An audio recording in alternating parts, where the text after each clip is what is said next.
Bonjour à tous et à tous. Bonjour Bonjour, Marie-Cécile. bonjour Ludovic.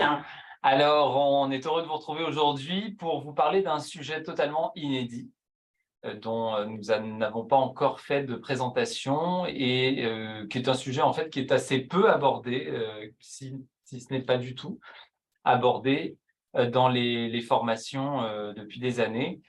Il s'agit des services collectifs en copropriété. Alors, on a donné des exemples un peu dans les communications qui ont été véhiculées euh, de manière très générale, fibre optique, domotique, système anti-fuite. On va rentrer un peu plus dans le détail avec vous de ce dont on va vous parler. Alors, petite introduction, Marie-Cécile, sur qu'est-ce que c'est que cette bébite. En fait, je pense que quand tu as donné certains termes, on a déjà vu qu'on était sur un sujet en plein changement, hein. Quand on parle de domotique, quand on parle de détecteurs de fuite d'eau, quand on parle de bornes de recharge, on sait qu'on est sur des sujets qui sont modernes, contemporains, et qui font beaucoup jaser dans les assemblées de copropriétaires parce que ce sont des sujets qui sont en évolution. Les technologies en arrière de ces services-là sont également en constante évolution et ça amène aussi toute une réflexion pour les nouvelles copropriétés, mais surtout pour les plus anciennes qui ont souvent été construites en ne connaissant pas ces technologies-là et qui essayent donc de les intégrer comme il faut, pas comme il faut, là, dans leur vie de tous les jours. Alors, c'est un projet, c'est un sujet qui est en mouvement, en évolution, et on a donc décidé aujourd'hui de vous faire part un peu, surtout de nos réflexions sur ce sujet-là, puisque comme c'est un sujet nouveau, il n'y a pas forcément une grosse assise jurisprudentielle, une grosse doctrine là-dessus, mais il y a surtout, en fait, derrière la présentation d'aujourd'hui, une réflexion des questionnements que ça soulève, des précautions que devrait prendre un syndicat de copropriété face à ces problématiques-là. Et on peut déjà démêler dans tous ces événements-là les façons de faire, les besoins d'avoir recours à une assemblée ou non, et les pistes de solutions. Alors, c'est un petit peu l'objectif des moments qu'on va passer ensemble cet après-midi. Et je commencerai par un début un peu inusité pour vous parler de tout ça, pour vous parler d'abord de c'est quoi une charge commune. Vous allez me dire probablement qu'elle n'est pas dans le bon sujet, elle est en train de nous refiler du vieux stock d'une autre formation, mais ça a un impact excessivement important quand on va parler de services collectifs. On va, et vous le verrez un petit peu plus tard, sortir du carcan de la déclaration de copropriété. Alors, c'est un peu curieux parce qu'on a toujours le réflexe, et c'est normal quand on fait des formations ou quand on vous explique là, certains sujets, de vous référer systématiquement à la déclaration de copropriété, au code civil, en vous disant, ben, c'est prévu à votre déclaration, il faut que vous la suiviez.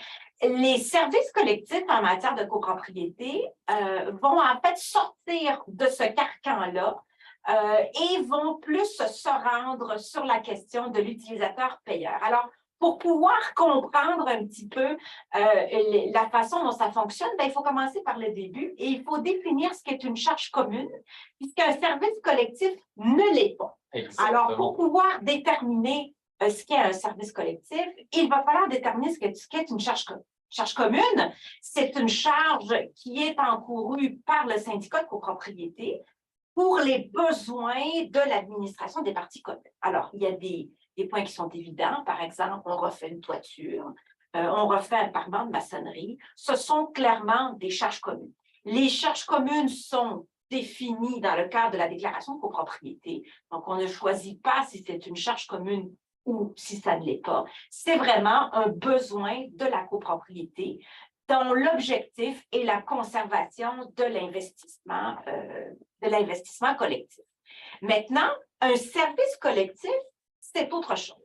Service collectif, c'est un service que donne la copropriété à un copropriétaire, mais par ailleurs, celui-ci pourrait lui-même décider d'aller chercher ce service-là lui-même. Alors, on verra avec Ludovic, tu vas nous définir quels sont ces services collectifs, mais je voudrais que vous gardiez en tête cette distinction. Vous allez voir qu'elle va prendre toute son importance quand on va parler des décisions et de la répartition des charges. Alors, Ludovic, je te laisse expliquer ce qu'est un service collectif. Mais effectivement, c'est la meilleure façon de vous le présenter, en fait, de vous dire que le service collectif, c'est le service qu'un copropriétaire peut contracter lui-même tout seul parce que c'est dans sa partie privative. Alors qu'un copropriétaire tout seul ne peut pas commencer à aller réparer la toiture. Ça, c'est vraiment des dépenses d'exploitation de l'immeuble. Donc, on va être sur, par exemple, le système d'alarme.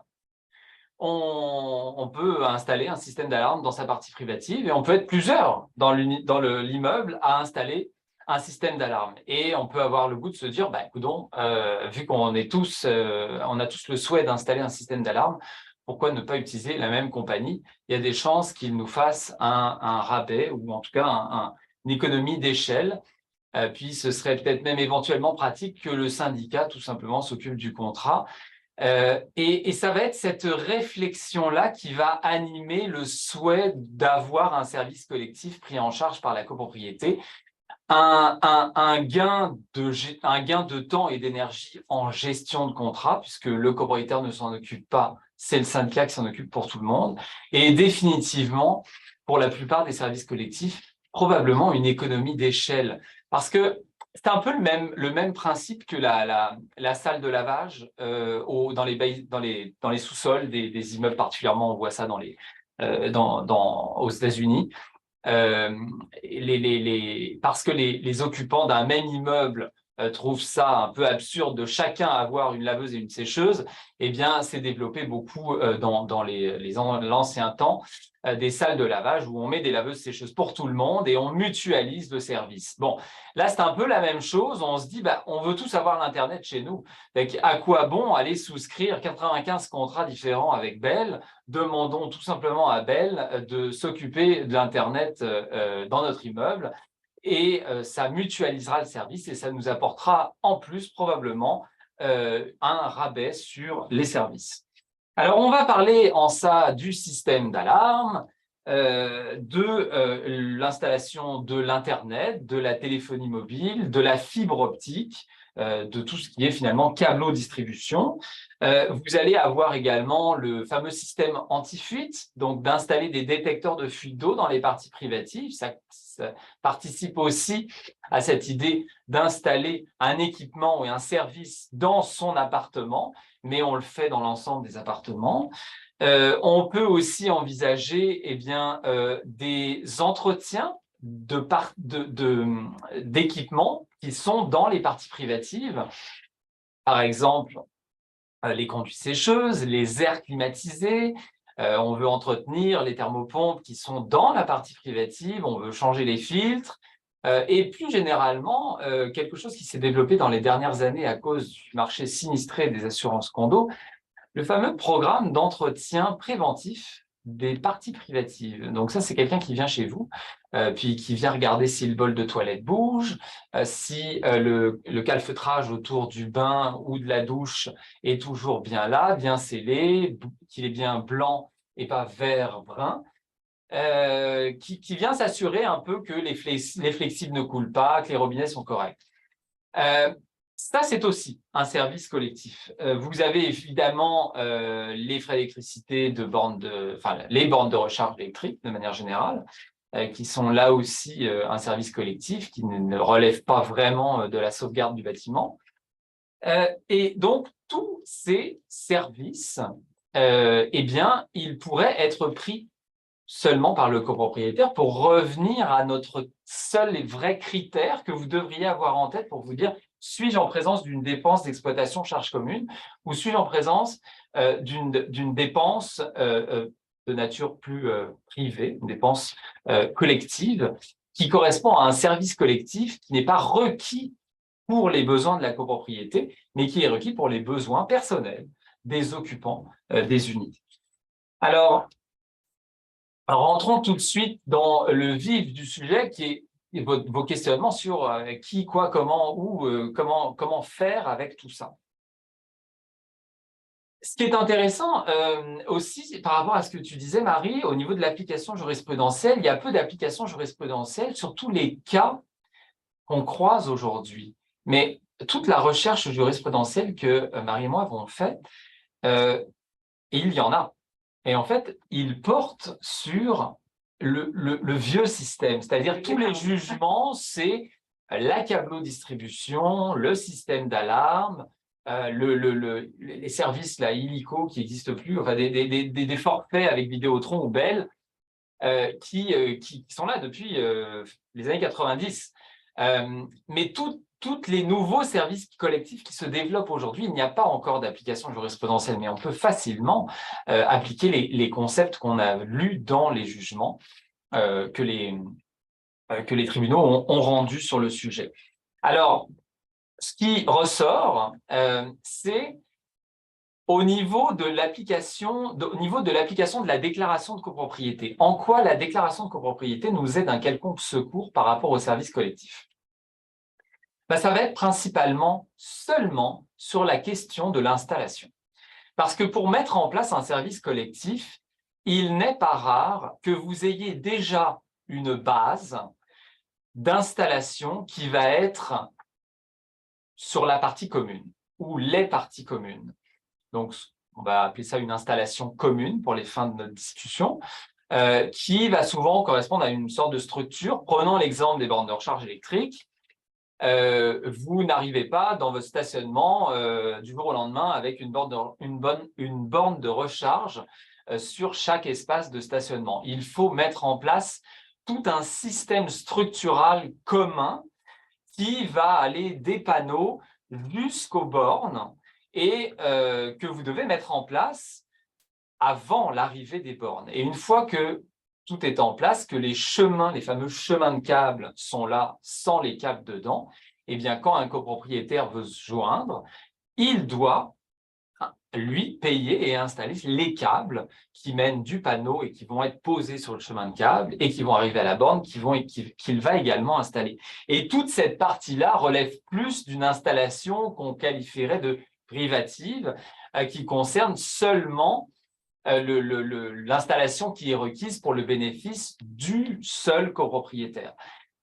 Au niveau, par exemple, d'un système d'alarme centrale, ça va être la même chose. Vous allez avoir un tronc commun qui va être installé par la société de système d'alarme centrale de la copropriété qui va s'installer quelque part dans la partie commune et à laquelle ensuite un copropriétaire qui veut rejoindre le pool pour avoir le bénéfice de ce système d'alarme, eh bien, va faire une installation additionnelle qu'on va qualifier d'installation privative et qui ne va le concerner que lui. Alors, pour ce qui est de l'installation commune, eh bien, naturellement, sur des sujets comme ça qui ne relèvent pas de la conservation de l'immeuble, on va se qualifier pour une double majorité à 75% des voix des copropriétaires présents et représentés en assemblée de copropriétaires, parce qu'on va être sur une transformation des parties communes ou une amélioration des parties communes, dépendant de comment on le qualifie. Et ce vote-là en assemblée va permettre également de s'intéresser à la question de la répartition des coûts, qui pourra viser la répartition du coût de l'installation et idéalement la répartition des coûts futurs sur comment ça va se passer. Mais ça, c'est plus Marie qui va vous en parler après, de l'après. Et lors de cette assemblée, eh bien, on va donc voter sur les travaux le fameux tronc commun dont on a besoin pour que le service collectif soit ensuite accessible à tous les copropriétaires. Alors, savoir qui est-ce qu'on fait voter et plutôt, on fait voter tout le monde, ça c'est sûr, mais qui est-ce qu'on fait payer? Eh bien, là, nous sommes d'opinion que tout est possible, hein, vous faites voter la répartition du coût des travaux, donc c'est vraiment libre à vous, mais se posent évidemment des questionnements pour tout le monde. Prenons un exemple dont on discutait avec Marie plus tôt. Vous avez un immeuble de 150 appartements où il y a seulement sans stationnement. Donc, ce ne sont pas toutes les familles de copropriétaires qui ont un stationnement. Vous en avez seulement 100 sur 150. On veut installer, par exemple, les bornes de recharge et on a notre fameux tronc commun qui coûte, je ne sais pas moi, 200 000 $ à installer. Et on se questionne, à qui va-t-on faire payer cette facture de 200 000 ? Ça paraît un peu cruel de faire payer cette facture de 200 000 aux 150 unités. Parce que, assurément, vous avez 50 sur les 100. Si le calcul est simple, vous avez un seul stationnement par unité. Vous avez assurément seulement 100 unités qui auront un stationnement et pas plus. Alors, si vous faites payer les 150, vous en avez 50 qui vont payer pour quelque chose qu'ils n'utiliseront assurément jamais. Se pose ensuite la question de savoir, est-ce que nous faisons payer les 100 qui ont actuellement des stationnements ou les 58 qui ont déjà manifesté leur intérêt, leur besoin et leur volonté d'avoir une borne de recharge sur leur stationnement. Et là, vous vous dites, écoutez, aujourd'hui, il y en a 58, c'est eux qui en ont besoin. Les 42 autres ne sont pas manifestés, pourquoi les faire payer? Si vous faites ce choix, c'est sûr que vous vous exposez dans les futures années à avoir une certaine frustration quand les 42 autres vont vouloir rejoindre le système et installer leur borne de recharge sans avoir payé aucun frais du tronc commun. Alors, il faut avoir cette vision-là quand on soumet le vote de l'installation commune à l'Assemblée avec le vote sur la répartition du coût des travaux. Il faut voir en avant pour ne pas porter préjudice, je dirais, à l'ensemble des copropriétaires qui seront ultimement visés et intéressés par la décision. Pour ce qui est de l'installation, ou je dirais plutôt du raccordement au niveau privatif, donc j'installe le système, je veux bénéficier du système d'alarme dans mon unité, je veux bénéficier de la fibre optique dans mon unité, je veux bénéficier d'une borne de recharge, tous les coûts qui vont être afférents à ça, le copropriétaire en question les paiera et il faudra évidemment avoir son consentement pour qu'il utilise le service. On ne peut pas vraiment imposer à un copropriétaire qui ne le souhaite pas une dépense et un service collectif qui ne relève pas de l'administration des parties communes de la copropriété. Et c'est là que s'arrête la juridiction de la déclaration de copropriété sur cette question des services collectifs, parce que tout ce qui va suivre, c'est-à-dire la gestion, l'entretien et la suite, c'est Marie qui va vous expliquer. En fait, je me permets de revenir sur un point, Ludovic, que tu as abordé, qui est le moment où l'Assemblée des copropriétaires est consultée sur cette installation de services collectifs et l'importance pour le syndicat de copropriété de prévoir à l'avance, et c'est souvent ce qui fait défaut, ce qui va arriver avec ce système-là pour les années futures. Alors, souvent, le syndicat va prendre une décision parce que là, il a des demandes de certains copropriétaires, ça presse. Hein? On le voit aujourd'hui avec les bornes de recharge, par exemple. Là, on a des propriétaires qui font pression. Ils ont déjà commandé leur véhicule. Fait qu'il faut que ça se passe, il faut que la décision se prenne. Et souvent, le syndicat ne va pas aller plus loin dans la démarche de dire, oui, mais qu'est-ce qui va arriver dans le futur avec cette installation-là? Comment elle va être payée? Comment les gens vont s'y raccorder? Et quelle justice je vais donner aux futurs propriétaires et aux propriétaires actuels? Parce que des décisions qui sont prises en disant, j'ai juste une proportion des gens qui vont payer, je vais demander à des futurs acheteurs de contribuer dans le futur en remboursant certains copropriétaires. Ce sont tout autant de petites mines que vous mettez sur votre chemin et qui vont se transformer dans une espèce de casse-tête pas possible dans la gestion de votre copropriété. Donc, c'est important au départ, quand on prend la décision de ce service collectif-là, de vraiment penser à long terme et de penser à la façon dont on va répartir ces frais-là. Autre commentaire que je veux également faire, c'est sur, une fois qu'on a pris la décision d'aller de l'avant avec ce service collectif, c'est la signature du contrat par le syndicat de copropriété. Alors, qui dit service collectif, comme on vous l'a dit tout à l'heure, exclut un peu le copropriétaire de certaines obligations. Alors, le syndicat de copropriété, lui, il va signer un contrat entre lui et un fournisseur, peu importe lequel de service, pour l'établissement de ce service collectif.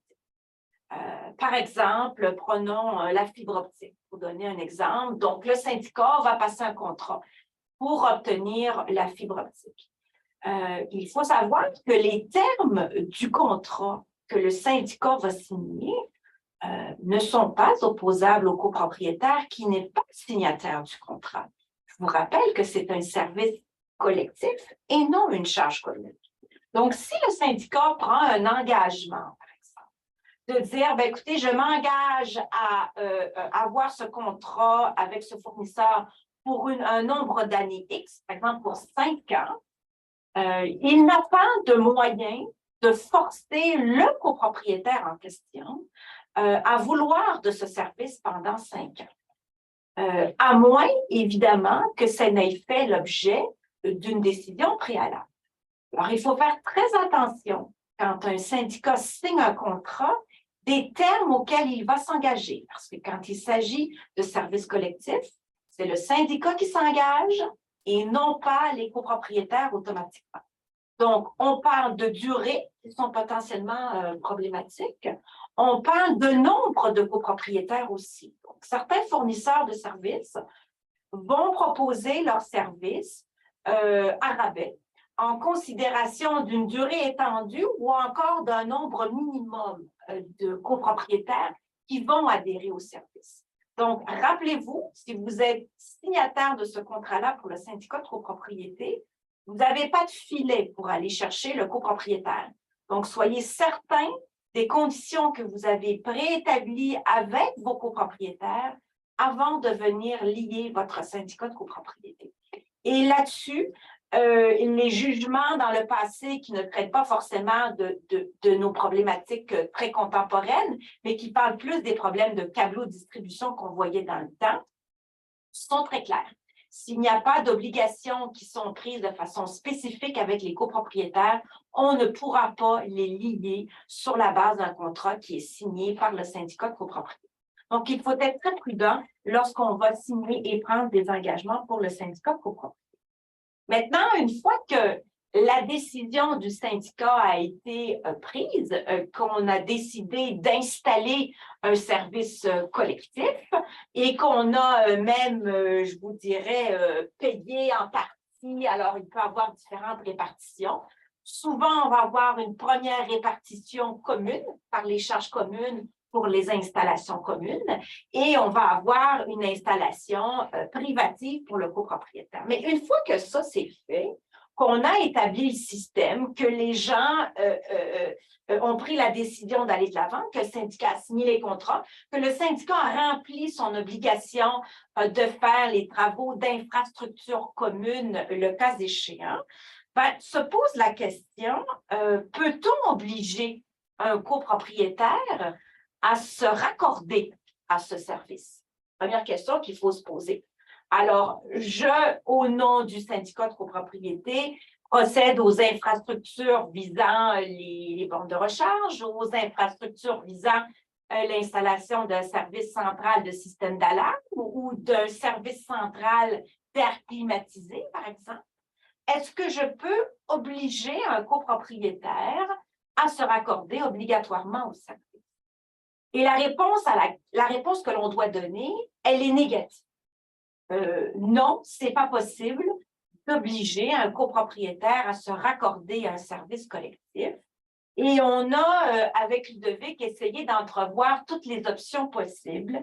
Il y en a peut-être une qui nous permettrait de dire le propriétaire serait obligé de se raccorder à un système, et c'est le système de détection des fuites d'eau, dans le cas où celui-ci serait une obligation de l'assureur. Alors, à partir du moment où le syndicat se voit obligé de procéder à l'installation de ce système afin de conserver son assurabilité, le copropriétaire, tant qu'à nous, serait obligé de se faire raccorder à ce système système et d'en payer éventuellement les charges. C'est d'ailleurs dans ce cas-là une décision qui ne requiert pas 75% des voix présentes et représentées parce que c'est une exigence de l'assureur et ça relève donc de la mission du conseil d'administration qui n'a pas l'option de soumettre ça à l'Assemblée. Voilà. Mais nous sommes venus à la conclusion que dans les autres cas, le copropriétaire n'aurait pas l'obligation de se raccorder au système. Ce qui nous amène à la deuxième question. On n'est pas obligé de se raccorder au système, mais si on désire obtenir ce service, par exemple, je décide de ne pas me raccorder au système central d'air climatisé, puis après un été rempli de canicules, je décide que finalement, j'ai bien chaud chez moi et je veux installer l'air climatisé. Alors, la question se pose, est-ce que si je veux utiliser l'air climatisé, avoir un service d'air climatisé, est-ce que je me vois obligée de me connecter au service collectif qui est offert ou proposé par mon syndicat de copropriété? En d'autres termes, est-ce que je pourrais décider d'aller avec un autre fournisseur? Alors, moi, je ne veux pas de ce que vous avez installé. Je vais vouloir avoir mes propres fournisseurs. Quelle est la réponse que vous devez à cette question? Et de la même manière qu'avec l'Internet, c'est pareil. Vous avez la fibre optique ou l'Internet qui est installé avec Bell, puis vous voulez aller avec Vidéotron. Alors, là-dessus, on a vu des cas, notamment dans certains jugements, où le règlement de l'immeuble exigeait un nom de fournisseur. Donc, si vous vouliez avoir recours à un service collectif, comme l'Internet ou autre, vous deviez y aller avec le fournisseur exigé. Alors là, clairement, il n'y a pas de réponse exacte à cette question, mais il faut quand même faire un pas en arrière, puis se rappeler qu'on n'est pas dans un service qui relève de la juridiction obligatoire de la copropriété. On est déjà dans un service collectif, donc qui est simplement une option, un pouvoir, une possibilité pour le conseil d'administration de proposer ça aux copropriétaires. On n'est pas dans quelque chose de mandatoire, d'obligatoire.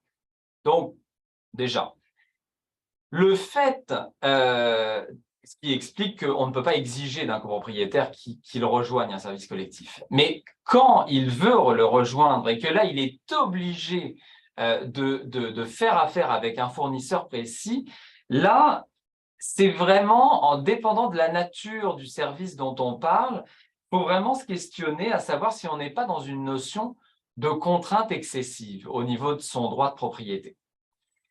Parce que ça reste chez vous, ça reste un service que vous auriez pu prendre avec n'importe qui. Et là, votre syndicat de copropriété qui n'est pas supposé s'occuper de ça, mais qui le fait pour le bien-être de la copropriété et le choix des occupants qui à un moment ont voulu que ce service soit proposé, on vous oblige à recourir au service d'un fournisseur. Alors moi, je pense que si vous avez moindrement la preuve que le service est plus cher que ce que vous pourriez trouver vous-même ailleurs, ou que le service est de moins bonne qualité que ce que vous pourriez trouver ailleurs, vous avez toutes les bases pour dire à votre syndicat de copropriété, bien, écoutez, non, moi, je ne vais pas faire affaire avec cette personne-là. Se pose le problème, évidemment, de savoir si, en faisant ça, vous êtes en contravention avec un règlement d'immeuble qui a été adopté. Il faut quand même être très vigilant et je conseillerais, avant de le faire, d'entrer en négociation ou en médiation, en tout cas avec le syndicat de copropriété, pour adresser cette question afin éventuellement que le règlement soit modifié sur la base des représentations que vous avez à faire. Je peux ajouter une chose importante par rapport à ça, c'est mon côté un peu registraire au niveau des registres de la copropriété. Si vous allez avec cette avenue des services collectifs, il faut que vous ayez un registre des utilisateurs. Comme l'a dit Marie-Cécile, au moment de faire l'encadrement et puis de décider au niveau de l'Assemblée, ça doit être très clair de qui sont les utilisateurs du service parce que c'est eux qui vont le payer. Alors, ça va impacter sur les montants puis ce que les gens vont payer.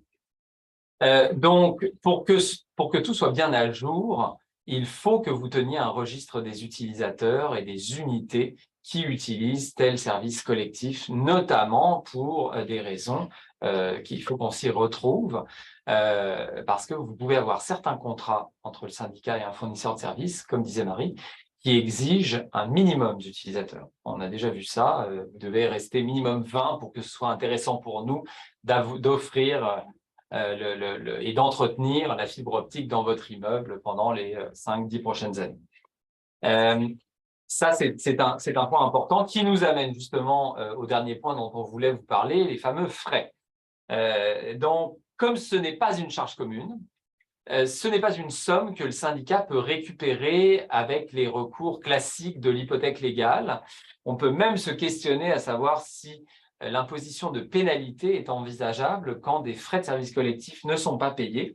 On est plutôt sur du recours classique aux petites créances ou en tout cas à la Cour du Québec, ce qui expose sensiblement plus le syndicat de copropriété parce que le recours à l'hypothèque légale et les recouvrements hypothécaires sont tout de même une sécurité pour un syndicat de copropriété très agréable. C'est un sujet intéressant auquel, à un moment donné, les tribunaux vont devoir effectivement répondre. Ils y ont déjà répondu en indiquant clairement que ce n'est pas une charge commune. Donc, ce n'est pas une charge commune, il n'y a pas d'hypothèque légale, ça va, c'est quelque chose de réglé. Maintenant, dans la pratique des syndicats de copropriétaires et des gestionnaires, les frais qui sont relatifs aux services collectifs, Ludovic, on les voit souvent, font partie et sont enfuis dans un état de compte qui est envoyé mensuellement aux copropriétaires. Donc, on voit dans les états de compte un paquet de charges qui apparaissent et qui mélangent autant bien les frais de condo mensuels, les cotisations spéciales le cas échéant, les frais d'intérêt et les autres frais, dont les frais de service collectif. Donc, ils arrivent au bout avec un montant. Merci de payer ça. Ce sont les charges que vous devez. Ça m'amène à la question des fameuses clauses, les clauses pénales dont on a parlé tout à l'heure.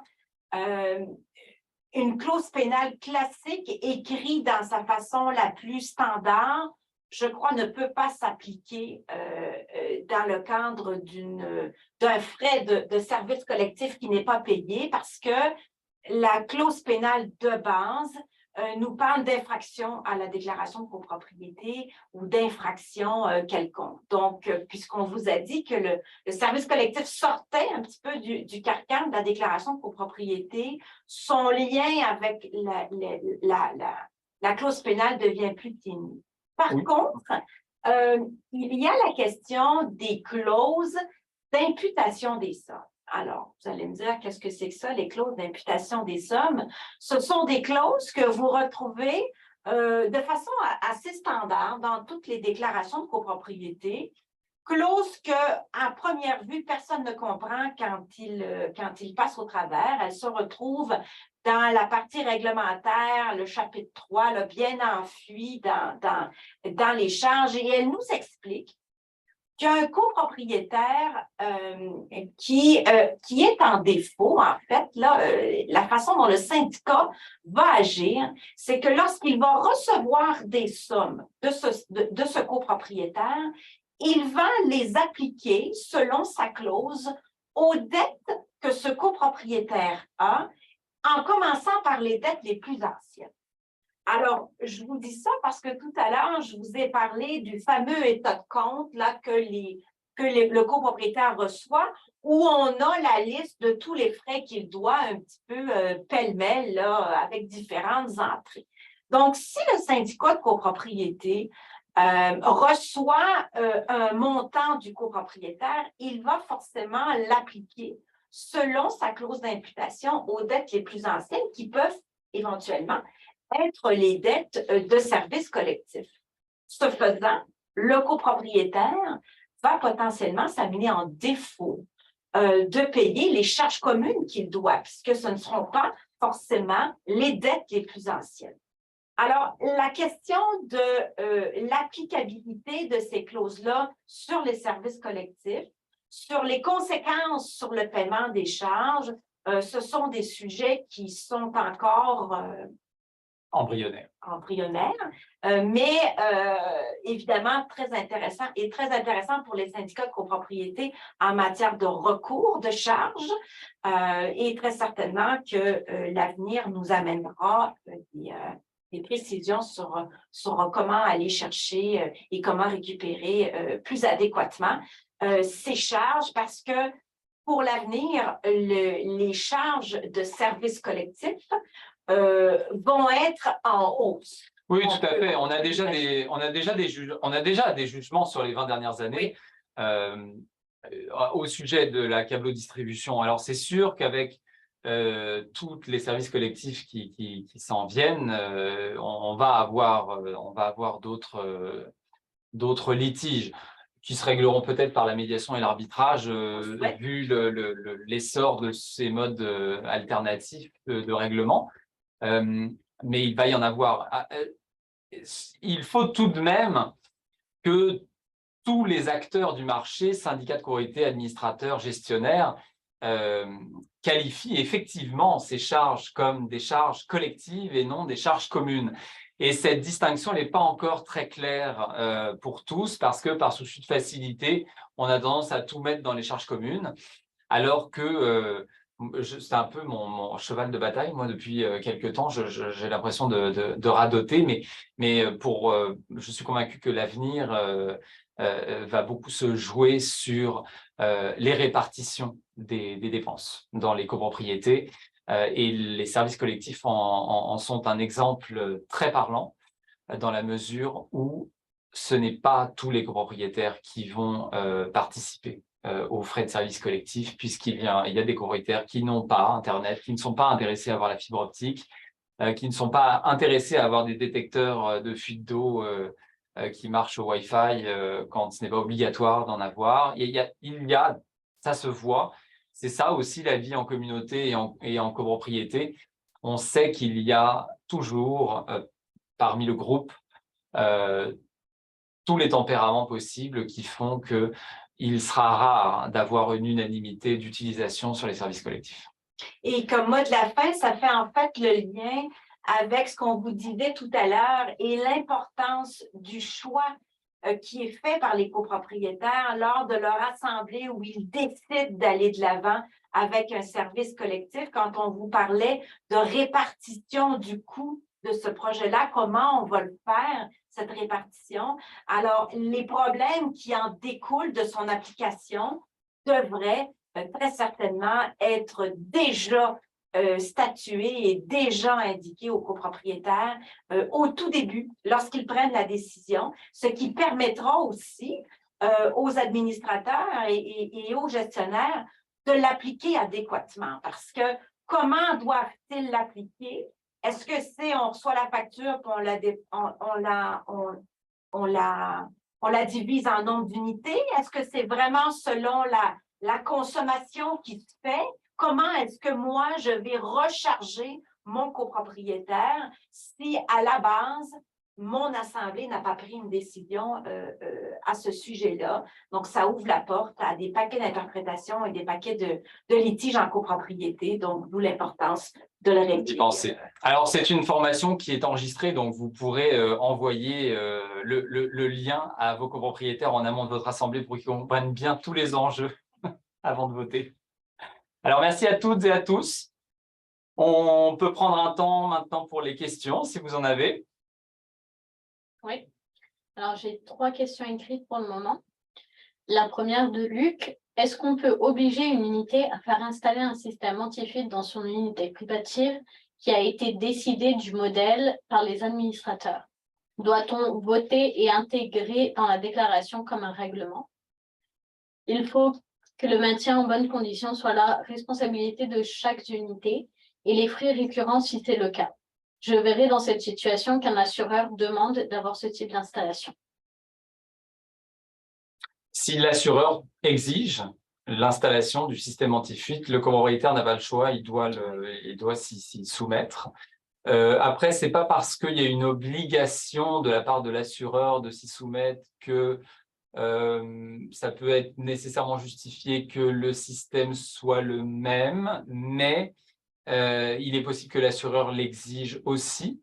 Et pour ce qui est des systèmes anti-fuite, il faut quand même savoir que il y a un intérêt à ce que ce soit le même système dans toutes les unités, ne serait-ce que pour la modification de la déclaration de copropriété que vous allez faire, parce que chaque système est différent, et donc la qualification des équipements en partie privative, commune à usage restreint ou commune, va beaucoup dépendre de la nature du système.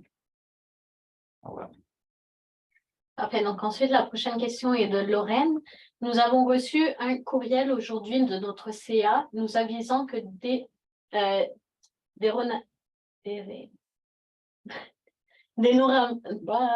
j'arrive pas à me... avisant que le nettoyage des conduits de sécheuse sera fait automatiquement aux 5 ans. Un retrait automatique de notre compte bancaire sera fait en juin. Malgré que cela soit une bonne idée, ont-ils le droit d'imposer ceci? Il n'y a pas de règlement ni de résolution à ce sujet. Nous sommes 84 condos. Tu veux que je réponde à la question? J'imagine, je te vois à la caméra me regarder. Alors, les conduits sécheuses, ce sont de par nature des éléments communs, communs à l'usage exclusif du copropriétaire, mais ce sont des éléments communs.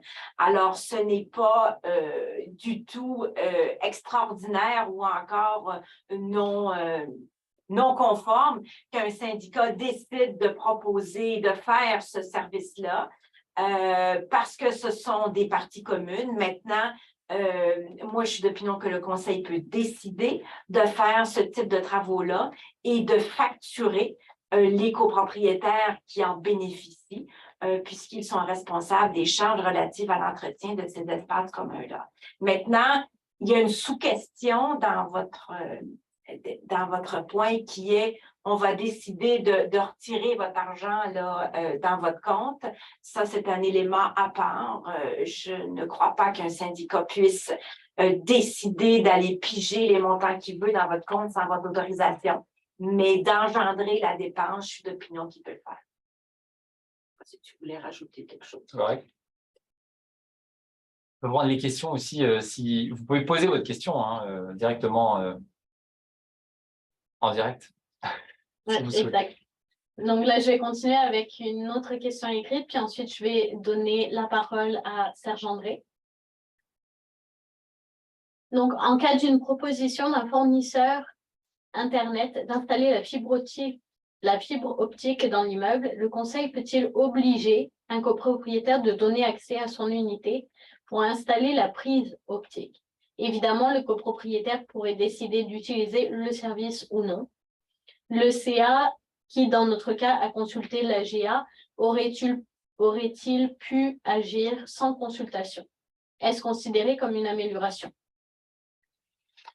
L'installation de la fibre optique dans l'immeuble, de par l'intervention qui va être nécessaire dans les parties communes, constitue des travaux d'amélioration des parties communes, c'est certain. Maintenant, d'amener la fibre optique, enfin, d'amener le câble jusqu'à dans la partie privative avec la prise directement dans la partie privative, ça, moi, ça ne me semble pas être des travaux indispensables si quelqu'un ne veut pas de la fibre optique. Je pense que Bell peut revenir sur place pour faire cette intervention qui constitue, là, pour le coup, une intervention très intrusive. Oui, puis ça met en fait en base deux concepts. D'une part, l'autorisation de l'Assemblée qui est nécessaire. Je ne suis pas convaincue dans la question qu'elle a été obtenue. Puis deuxièmement, l'accès à l'unité privative du copropriétaire. L'accès à sa partie privative, elle est déjà déterminée. Elle est raison pour laquelle on peut demander un accès à sa partie privative. Donc, il faut toujours bien qu'au départ, la décision soit prise légalement si on veut pouvoir accéder à la partie privative. Puis si j'ai un propriétaire qui s'oppose mordicus à ce qu'on rentre chez lui, il n'y a pas personne qui va y rentrer, à moins qu'on ait un ordre de la cour de pouvoir y rentrer. Donc, il va falloir qu'à la base, votre décision soit prise tout à fait conformément à la loi d'installation de ce système-là et qu'on puisse prouver que la connexion à l'intérieur de sa partie privative est absolument nécessaire à l'élaboration de ce système-là, ce qui ne m'apparaît comme il devait pas être le cas. Alors, Serge André. Oui. Donc, votre micro est activé? Oui, bon, vous m'entendez? Oui. Oui. Donc, merci de votre présentation, c'est intéressant. Ma question porte sur un service collectif qui serait, bon, par exemple, le nettoyage des fenêtres extérieures des unités de condominium. Donc, si je comprends bien, ça ne fait pas partie des frais de copropriété de base, mais c'est un service collectif qui est offert. À ce moment-là, lorsque vient le moment de facturer chacune des unités, est-ce qu'on doit utiliser nécessairement le nombre de parts de chacune des unités ou on doit utiliser une autre façon de facturer à ce moment-là? Vas-y. Ben, j'ai une opinion un peu partagée, mais je peux y aller, tu n'auras peut-être pas la même que moi. En fait, la question du lavage des vitres, c'est un peu particulier parce que vous avez le lavage des vitres qui est impossible à faire par le copropriétaire. Donc, par exemple, sur des façades, les murs rideaux, les façades où vraiment on ne peut pas y accéder en tant que propriétaire, ça, pour moi, ça n'est pas un service collectif. C'est une dépense d'exploitation de l'immeuble parce que on le fait non seulement pour que les copropriétaires aient une belle vue, mais on le fait aussi parce que à terme, ça va nuire à la préservation de la fenêtre ça va nuire à la durée de vie utile de la fenêtre si elle n'est jamais nettoyée. Donc, c'est une dépense d'exploitation de l'immeuble en cela parce que ça contribue à la conservation de l'immeuble et des fenêtres. Donc, pour ça, c'est une charge commune. Si on est plus sur un service de nettoyage des fenêtres extérieures, par exemple des portes patio des balcons qui sont accessibles par les copropriétaires, là, ça me semble être un peu différent dans la mesure où, oui, il faut le faire, et puis chaque copropriétaire a déjà l'obligation dans la déclaration de copropriété, dans les conditions d'usage des parties communes à usage restreint, qui sont les fenêtres et les parties privatives, de voir à l'entretien. Et que s'il ne le fait pas, le syndicat va le faire. Et on est aussi sur une dépense d'exploitation de l'immeuble et une charge commune. Donc, oui, le copropriétaire doit le faire, puis s'ils veulent faire affaire avec une compagnie à plusieurs, ils peuvent le faire, mais ils vont se partager la dépense. Mais j'ai du mal à voir à quel niveau ça pourrait être vraiment un service collectif, mais c'est pour ça que j'hésitais un peu. En fait, je ne suis pas tout à fait la même position que Vic. Pour rien qu'on ne s'entend pas du tout sur tout, c'est la preuve. Parce que, à mon sens, c'est la définition même d'un service collectif, c'est-à-dire si j'ai une unité dont je ne peux pas laver moi-même les fenêtres, par exemple, rien ne m'empêche de retenir les services de quelqu'un. C'est pas une impossibilité au sens de la copropriété. C'est pas comme aller faire des travaux sur la toiture. Donc, je peux toujours retenir les services je ne sais pas comment ils s'appellent, les hommes araignées, là, je pense, là, qui viennent faire le nettoyage des vitres, tout comme je pourrais le faire dans ma résidence personnelle si je trouve que c'est trop haut, que je ne veux pas monter sur une échelle. Donc, quant à moi, ça ne rentre pas dans une définition de charge commune, mais ça rentre plutôt dans la définition qu'on vous a dit tout à l'heure, c'est-à-dire on mutualise un service que par ailleurs, on pourrait quand même retenir nous-mêmes, que ce soit nous-mêmes ou avec notre voisin, mais on pourrait toujours, il n'y a pas d'impossibilité de le faire. Ce faisant, je le qualifie pas de charge commune. Mais la réflexion est intéressante. Est-ce qu'effectivement, on peut le qualifier de charge commune à partir du moment où il y a un intérêt. La déclaration. Une obligation de déclaration de propriété, mais surtout un intérêt de voir à cet entretien, puis que le lavage des vitres s'accompagne d'une vérification X, Y, Z. C'est intéressant et loin d'être dénudé de fondement. Dans la vraie vie, ce qu'on voit, c'est que les frais de lavage de vitres sont inclus dans même les budgets. C'est comme ça qu'on les voit. Donc, dans la vie de tous les jours, les syndicats en font une charge commune. Donc, ils procèdent au lavage des vitres et ils ne font pas que certaines parties des vitres. Ce faisant, ils excluent un peu, ils tassent un petit peu le problème, mais ce serait intéressant de voir comment un syndicat gérerait, par exemple, le fait qu'il ne procède qu'au lavage de certaines sections. Donc, moi qui suis au rez-de-chaussée, pourquoi je paierais pour le 25e étage alors que moi, je nettoie moi-même les vitres? En tout cas, c'est intéressant. Ça fait partie probablement des points pas clairs de ce service-là. D'accord, merci. Merci. Rien. Alors, je pense que ça vient répondre aussi à la question d'Isabelle. Exactement, presque quasiment la même chose. Nous payons le nettoyage des fenêtres par les charges communes, 325 par année. Devrions-nous le détailler séparément sur l'avis de cotisation annuelle comme un service collectif? Voilà, alors je pense qu'effectivement, la réponse, elle a été donnée. Exact. Donc ensuite, j'ai une main levée de Sylvie. Vous pouvez activer votre micro. Bonjour. Bonjour. Alors, j'aimerais avoir une précision sur deux commentaires que vous avez faits, notamment sur le premier commentaire que vous avez fait, qui vous avez mentionné que, évidemment, on ne peut obliger un copropriétaire de se raccorder à un système collectif, sauf à un système de fuite d'eau, si l'assureur l'exige. Donc, pas besoin de vote, ça relève des obligations du conseil d'administration de s'assurer, évidemment, du maintien et de l'immeuble et tout ça. Donc, c'est mandatoire. Par contre, vous avez dit par la suite que si l'assureur l'exige, le copropriétaire doit s'y soumettre, mais n'a pas l'obligation d'utiliser le même fournisseur, mais qu'il y aura un avantage à le faire pour les fins de la copropriété.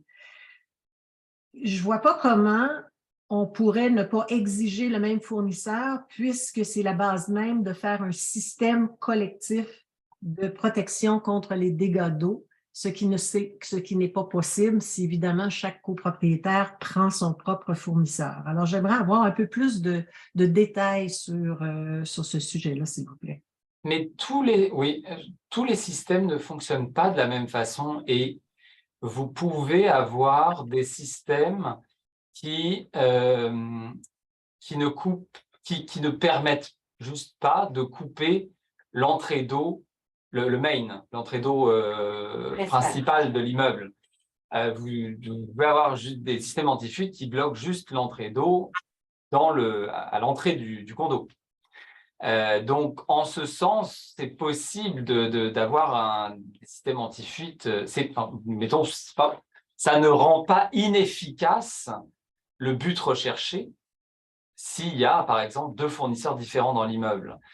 Ce que ça empêche le syndicat de copropriété d'avoir une vue globale et un contrôle global de tout le système anti-fuite. Et ça, souvent, c'est ce à quoi le syndicat est attaché. Il veut avoir un panneau où il a accès à tous les détecteurs et les fermetures de toutes les unités. C'est comme un système, je ne sais pas comment appeler ça, un système commun. Un système multirésidentiel qui permet d'avoir en temps réel, de s'assurer, par exemple, que les piles sont fonctionnelles. Voilà. Et d'intervenir au besoin si, par exemple, pour un chauffe-eau qui coule, même si le détecteur le détecte, la coupure d'eau n'empêchera pas le réservoir d'eau chaude de se vider, mais si on a une plateforme, ça permet le surintendant sur place d'intervenir rapidement. Exactement. Et donc, vous avez cette possibilité, mais le système de détection anti-fuite, y a plusieurs options qui sont possibles, dont celui-là, mais ce n'est pas obligatoire. Vous avez des endroits où les systèmes anti-fuite sont des systèmes anti-fuite privatifs, puis ni le syndicat ni le gestionnaire ne s'occupe d'aller réprimander les copropriétaires qui n'ont pas changé la pile parce qu'ils ne savent pas. Ils mettent ça dans la cour du copropriétaire qui doit s'assurer que les piles sont changées. Ben, en fait, je pense que la réflexion qu'a fait Ludovic tout à l'heure, c'est en fait une réflexion très juridique, hein, de dire c'est une grande infraction ou embûche là, au droit à la partie privative, en fait, où on force le propriétaire à dire ben, on va rentrer chez toi et on va l'installer le système. Donc, ceci étant une entrave importante, elle doit être limitée à son efficacité. Alors, si on dit, ben, écoutez, nous, on prend pour acquis que l'assureur l'exige, et ce que l'assureur exige, ça dépend ce qu'il exige évidemment, mais d'habitude, c'est qu'il exige l'installation d'un système. Alors, les limitations de dire on doit forcer le copropriétaire, c'est quoi le maximum qu'on peut forcer le copropriétaire? C'est de dire on doit installer un système. Je comprends que dans l'efficacité du système installé, c'est de dire, ben, écoutez, l'intérêt de poser ce système-là, c'est quand même qu'on ait un système qui soit le même, que le système se parle, et qu'il soit complètement efficace et qu'on puisse le contrôler. C'est souvent pas l'exigence de l'assureur qui est plutôt de dire on veut l'installation d'un système. Alors, le raisonnement en arrière de la réflexion, c'est de dire, bon, ben, on doit y aller avec l'infraction minimum d'entrer dans la partie privative et de forcer le copropriétaire, c'est l'installation d'un système. Et si c'est ça, ben, elle pourrait éventuellement être remplie, cette obligation-là, par un autre fournisseur ou par un autre système, à la condition que ça remplisse l'exigence de l'assureur. Mais pas les objectifs visés ou les objectifs visés par le syndicat dans ce recours à un service collectif. Mais ça ne voudrait pas dire que ce serait la décision la plus efficace pour le syndicat de copropriété, mais ce serait probablement une décision légalement acceptable. Mais une dernière question, si l'assureur exige un système multirésidentiel qui nécessairement comporte des plateformes. Et ça, on vous l'a dit, on vous l'a dit, si c'est ce que l'assureur exige. Là, oui. C'est ça qui sera. Mais ce n'est pas toujours le cas. Et on a eu, Mme Poilot, je me permets de compléter, on a eu ces questionnements-là dans certains immeubles où le syndicat procède à l'installation d'un système, pas forcément parce que l'assureur le demande, mais il procède à l'installation d'un système et lorsqu'il déploie son système, il s'aperçoit que certains copropriétaires, plus prévenants que d'autres, ont déjà eux-mêmes procédé à l'installation d'un système. Alors, on s'est posé la question de dire, est-ce qu'on peut forcer ces gens-là qui ont déjà défrayé pour un système, de dire, ben, on s'en fout de votre système, nous, on a choisi un autre. Fait qu'on enlève le vôtre, puis on force le nôtre. Et dans la réflexion qu'on a dû faire pour répondre à ces cas-là, il a fallu vraiment retourner à la décision qui était à la base, puis qui était celle de l'assureur. Mais si l'assureur, effectivement, va aussi loin que de faire cette recommandation-là, ben oui, le copropriétaire va devoir s'y soumettre. Merci. Plaisir. Ensuite, j'ai une question de Denis. Pour l'installation, par exemple, d'un tronc commun pour desservir les bornes de recharge, que doit-on faire comme modification à la déclaration de copropriété? Ah ben ça, c'est une modification de l'acte constitutif qui vient qualifier déjà les nouveaux équipements installés. Qu'est-ce qui est partie commune, qu'est-ce qui est partie commune à usage restreint, qu'est-ce qui est éventuellement partie privative, si on est sur des stationnements cadastrés. Ça vient ensuite indiquer comment va se passer le paiement des frais. Alors, le paiement des frais d'électricité, comment il est calculé, réparti, payé. Ça va également prévoir tous les frais de réparation et d'entretien et réparation et remplacement de tous les équipements, quels qu'ils soient, si vous souhaitez leur affecter un système de répartition différent de ce que la déclaration prévoit déjà sur les parties communes à usage restreint.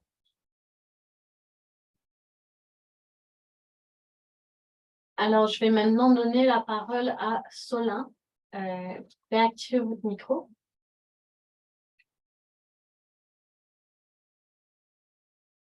Oui, alors est-ce que vous m'entendez? Oui? Oui, Oui. Bon, d'accord. Alors, si j'ai bien compris, si on veut installer un système de détecteur de fuite d'eau, dans le seul cas où on peut l'obliger, c'est une exigence de l'assureur. Alors, même si l'ensemble de la copropriété en Assemblée générale votait, par exemple, à 75 qu'ils le veulent, on ne peut pas l'imposer, par exemple, aux 25 qui ont refusé. De plus, est-ce que si ce n'est pas une exigence de l'assureur, et que les gens, par exemple, veulent installer un système de détecteur de fuite d'eau, mais ne veulent pas être reliés, veulent avoir leur système juste autonome, est-ce qu'ils peuvent le faire? Et celui, par exemple, qui déciderait de ne pas installer un détecteur de fuite d'eau, toujours dans le cadre où ça n'avait pas été obligé par l'assurance, est-ce qu'il pourrait être tenu responsable s'il y a un dégât d'eau chez lui qui occasionne des dégâts d'eau chez ses voisins? Voilà. je te laisse aller, je compléterai. Alors, je vais commencer par la dernière question. Oui, ça, en tout temps, la déclaration de copropriété, autant que la loi, dit qu'un copropriétaire qui est responsable d'un dégât d'eau est responsable d'un dégât d'eau dans la copropriété et va être imputable de tous les coûts que ça a engendré pour le syndicat de copropriété, qu'il y ait un système anti-fuite ou pas. Là, après, si son système anti-fuite a fait défaut, mais il aura aussi un recours contre… Ou s'il l'a débranché, Bon. parce qu'on voit ça aussi, les copropriétaires qui le débranchent ou qui l'abîment ou qui le déconnectent, parce que je vois qu'il passe la mop, le système réagit. Donc, ça, la responsabilité du copropriétaire, elle demeure. En d'autres termes, c'est pas parce qu'il y a l'installation de ce système-là ou pas que sa responsabilité, elle est modifiée. Sur les autres questions, j'ai un peu perdu le fil, mais… OK. Bon, je peux juste revenir. C'est cela, juste pour revenir au niveau de la responsabilité d'assurance. Si, par exemple, l'assurance, il y a, je sais pas, un exemple, 10 000 de franchise, est-ce que, bon, puis il y a quand même là, le fonds d'auto-assurance qui paierait ça, mais si je comprends, c'est que si je sais pas moi, le chauffe-eau a coulé, qu'on ait un système de détecteur de fuite d'eau ou non, le copropriétaire qui a causé les dommages, c'est lui qui paie. Je pensais que c'était l'assurance et que la franchise était payée par le fonds de prévoyance assurance. Là. Alors, le 10 000 $ de franchise que ça va coûter au syndicat, le syndicat va le payer. Il va prendre l'argent dans son fonds d'auto-assurance parce que c'est à ça que ça sert. Et s'il y a un copropriétaire qui est responsable de ce dommage, le syndicat va pouvoir réclamer du propriétaire le 10 000 $ avec les preuves qu'il a à l'effet que ce copropriétaire est responsable. Et si le copropriétaire a un assureur, c'est l'assureur du copropriétaire qui négociera ça avec le syndicat. OK, parfait. Puis un dernier point, donc, est-ce que si vous revenez si dans l'ensemble à une assemblée générale, Oui. 75 des gens votent, par exemple, pour avoir un système de détecteur de fuite d'eau, est-ce que ça peut être imposé à tout le monde ou c'est simplement imposé dans le cas où c'est une exigence de l'assureur? Bah, vous allez, ça va être un peu, si ce n'est pas une exigence de l'assureur, un copropriétaire peut refuser l'accès à sa partie privative pour que ce soit installé. Bon, s'il ne veut pas ouvrir la porte, parce que vous avez ceux qui n'étaient pas là à l'Assemblée, qui n'ont pas voté ou qui ont voté contre, n'ont pas nécessairement refusé l'accès. Ils n'étaient juste pas d'accord, mais le moment venu, c'est installé, bon, ils ouvrent la porte, puis c'est installé. C'est comme, c'est pas nécessairement quelqu'un qui vote contre, qui va finalement pas vouloir. Donc, vous allez rester quand même avec assez peu de copropriétaires qui vont réellement refuser d'ouvrir la porte pour que ce soit installé. Ces personnes-là, c'est quoi votre recours contre eux? Imaginez, vous allez en injonction devant la Cour supérieure pour dire à un juge, bah, écoutez, cette personne refuse de nous ouvrir son unité. alors que nous, l'Assemblée, nous avons décidé que le système anti-fuite, qui n'est pas obligatoire et qui constitue une amélioration des parties communes, devait être installé. Le juge va devoir décider là, mais essayez de vous placer à la place, de vous mettre à la place du juge. Quand on vote des transformations de parties communes, qui sont adoptées à 78%, par exemple, ceux qui n'étaient pas d'accord, ils vont quand même voir la partie commune transformée, parce que c'est la partie commune, pas chez eux, c'est la partie commune. Et dans ce cas-là, le vote majoritaire écrase j'allais dire les minoritaires. Ils doivent vivre avec cette décision et accepter que la partie commune va être transformée. Dans notre cas du système anti-fuite, ils vont devoir accepter la transformation des parties communes pour ce que le tronc commun du système anti-fuite dans les parties communes va être fait.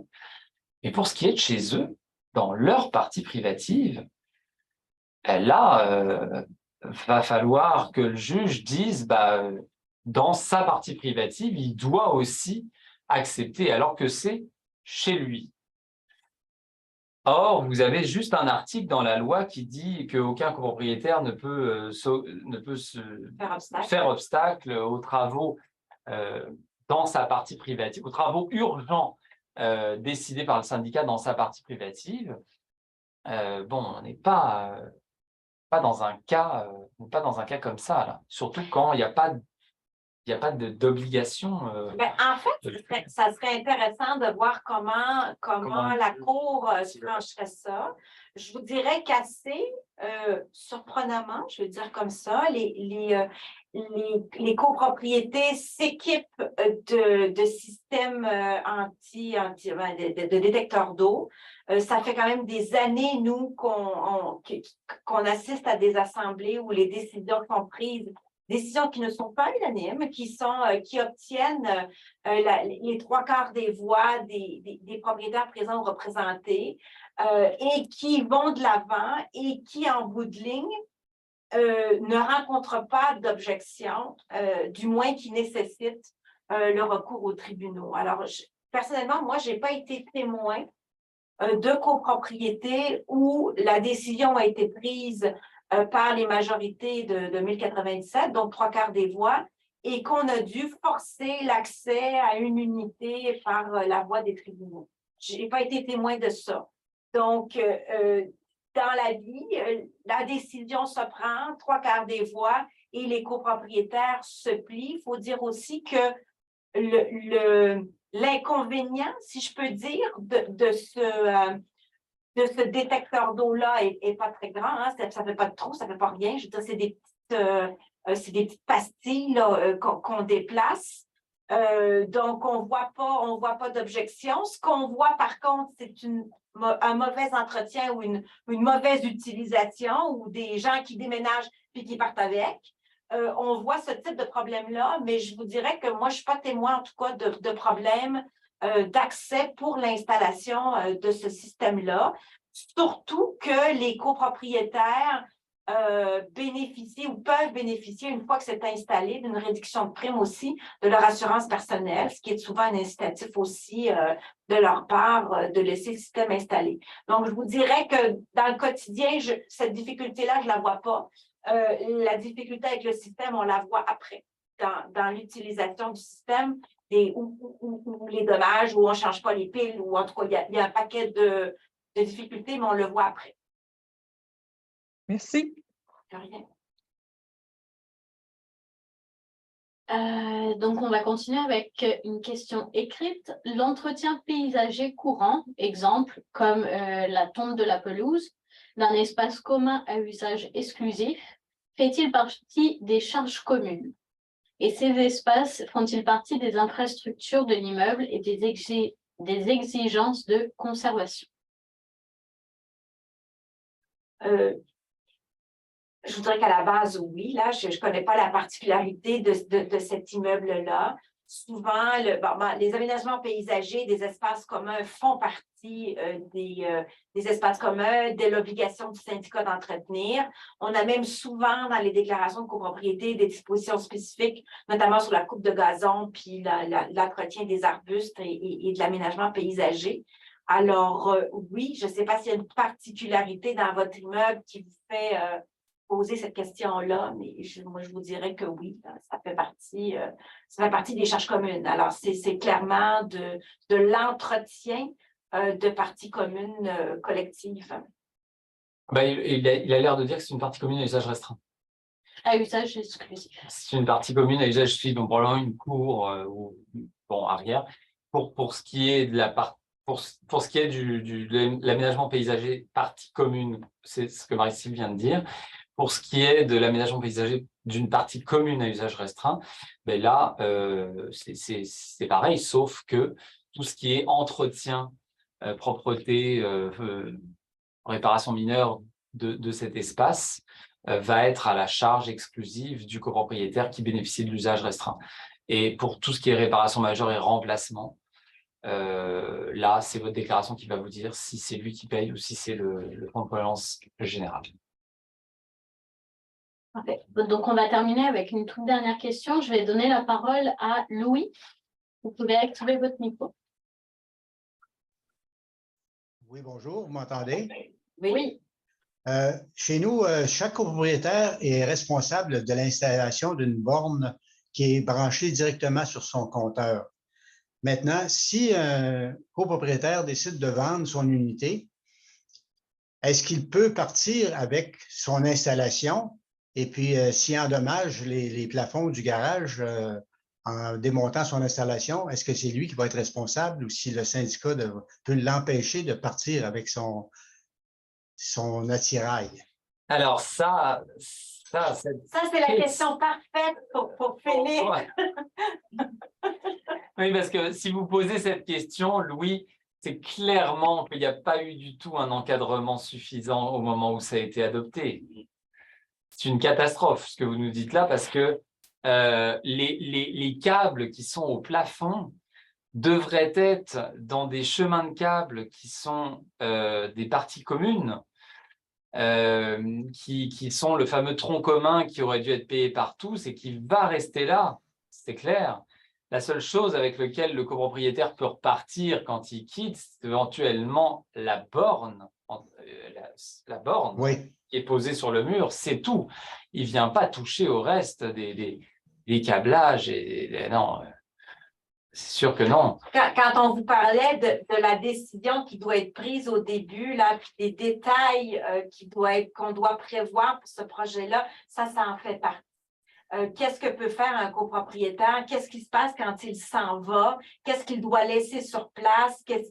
Quelle responsabilité il a quant au retrait, quant aux dommages qui pourraient être causés? Tout ça, normalement, ce sont des conditions qui sont prises en amont lors de l'établissement de ce projet-là.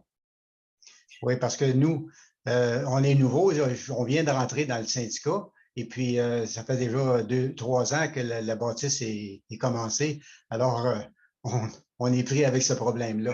Et vous savez, il n'est jamais trop tard pour bien faire. Alors, votre règlement, vous pouvez le faire maintenant et puis le faire adopter à la prochaine assemblée. Parfait. Merci. Au plaisir.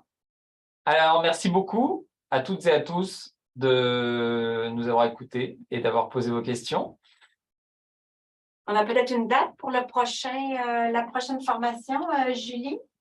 Au mois de juin, un peu avant l'été, mais je pense que vous allez en avoir une aussi début juillet. Vous avez de toute façon tout ça qui se trouve sur le site. Les nouveautés aussi, pour ceux qui s'intéressent aux assurances, vous avez un programme d'apprentissage qui est parti il y a 2 semaines, qui est extrêmement intéressant.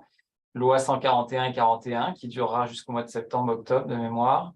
Vous recevez un courriel par semaine qui vous apprend un nouvel article de toute la réforme sur les assurances qui a été faite en 2018 et 2020.